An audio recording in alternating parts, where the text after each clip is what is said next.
This is the recently retired Canadian biathlete, Scott Gow. Scott is a two-time Olympian and World Cup athlete. He was part of the relay team who won a historic bronze medal for Canada at the 2016 World Championships.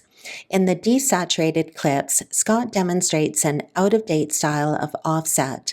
The color clips are the more efficient, modern style. Offset is called V1 skate in the USA. This is a Nordic Ski Lab video. Nordic Ski Lab is a member-supported website with technique videos for skate and classic cross-country skiing. A membership is a great investment for anyone who aspires to ski with the modern, efficient techniques used by the pros. Check out what we offer at nordicskilab.com. Let's compare these two styles of offset. In the old style, the skier tried to land on a flat ski. They would do things like try to land on the outside edge of the ski in order to get their bodies more fully over their ski. They practiced a drill where they would draw a line up the hill, then ski up, trying to land each foot on the line, again to encourage getting the body over the ski and trying to make the ski glide on its base. Modern offset takes a completely different approach. Now the goal is to ski with a wide stance and work immediately into pushing off the inside edge of the ski. Skiers try to keep their body between the skis, working from edge to edge. There is never a time in modern offset where the skier is trying to land on a flat ski. Let's look at why this is a more efficient way to ski. I'll compare the two styles from the front, back, and side views. This front view gives us a really good look at the difference in the width of the stance. So again, our desaturated clip is our out-of-date style of offset, and this is how skiers are offsetting today. And what I'll do is link these two clips together and just kind of roll him through a few strides back and forth. And to begin with, just concentrate on how close the feet are recovering under the body in the two demonstrations. And I think you'll see that the stance is wider in the modern technique. That wider stance creates a lot of advantages to how the skier can work into the skate push. So watching that foot there, that's the ski that's going to be pushing now. And I'll just work him into the push a couple of times, and you can see that almost as soon as he sets down the ski, he's able to start working a skate push. So the ski rolls onto its inside edge. It lands on its inside edge, but he can start pushing it right away. And if you think about that push down there in the leg, and at the same time think about how the body is moving.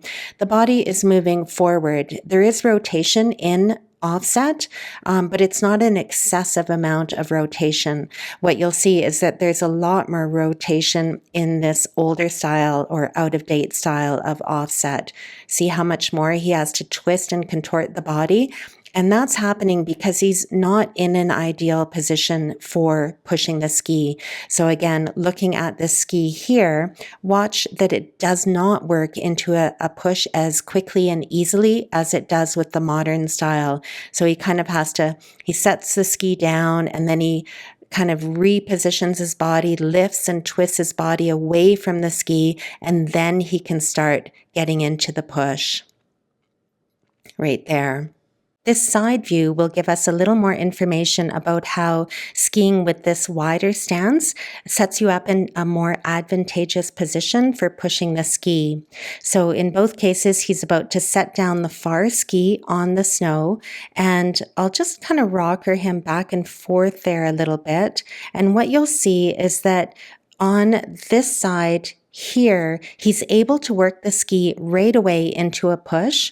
So there he starts to roll onto the foot and push the ski. Whereas here he's got this kind of awkward time where he has to lift up his body and reposition it, and then he can start to work into the push. And during that repositioning time, that's just time where he is slowing down and doing a lot of extra unnecessary work.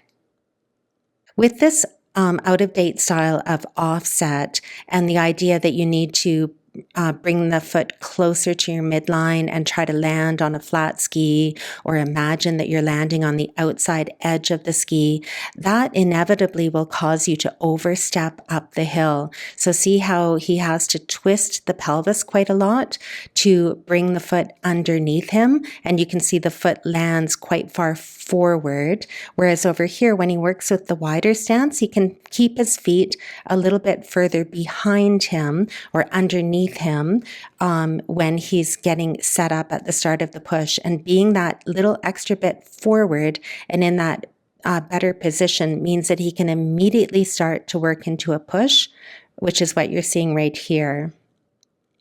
Whereas over here, you're going to see he has to haul himself forward and then he can start to push.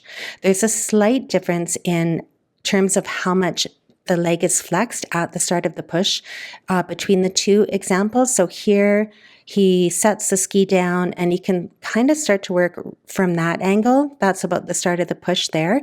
You can see how bent the leg is there, and it's a little bit straighter in this old style. So he has to lift his body up and forward, and right around here, now we're getting into the pushing part and the leg is a little bit straighter. So there's a little less play in the joints for getting a powerful push when you're skiing with that narrow stance and trying to land your foot more directly under your hips, as compared to the more modern style where skiers are skiing with a wider stance.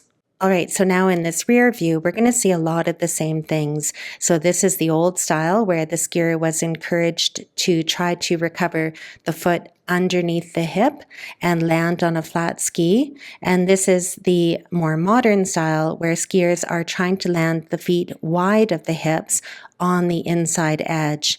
And you can see there's quite a dramatic difference in terms of the stance width of the technique. So in the old style of offset, we wasted a lot of time and energy getting ourselves into a better position to push the ski. You can avoid all that waste by setting up in a better position from the start. Not only will the wider stance save you the effort of hauling the body forward before every skate push, it can also change your rhythm. Now you can aim for lighter, quicker steps rather than the long and labored steps of the out-of-date offset technique. At this point, you might be wondering if that old style of offset still has a place. For example, should you only use the wide stance on steep hills and continue to try to land on a flat ski on flatter terrain? Or maybe beginners should use a narrow stance and then learn to widen their stance later. If your goal is to ski with the same efficient techniques used by the pros, then the answer is no, that narrow stance style of offset has no place. You should aim for this wide stance on all terrain. You will not be as wide as you think you are, and if you're a long-time skate skier, it will take a lot of time and practice to revise your technique. Regarding the question of whether a beginner should learn the old style first and then the new style, I heard that suggestion recently at a coaching course, and I think it's a really bad idea. How does learning an out-of-date and inefficient technique help anyone, especially a beginner? The logic seems to be that a beginner needs to get their body over their ski, but now you've seen the folly of that idea. Seen from the front view, you don't need to position your body over your ski. You just need enough weight in each ski, and that will come with a little side-to-side movement and a little rotation. The body can and should stay mostly between the feet. Skiers of Scott's generation who lived through this evolution in offset had to work hard to change their technique. If you're a new skier, you have a chance to get this right from the start. At Nordic Ski Lab, we actually have a full Learn to Skate Ski online video program that teaches up-to-date skate skiing techniques. If you like learning from videos like this, why don't you join us? The cost of a membership is very affordable, and you can be part of a terrific community of cross-country skiers and coaches from around the world. Check us out at nordicskilab.com.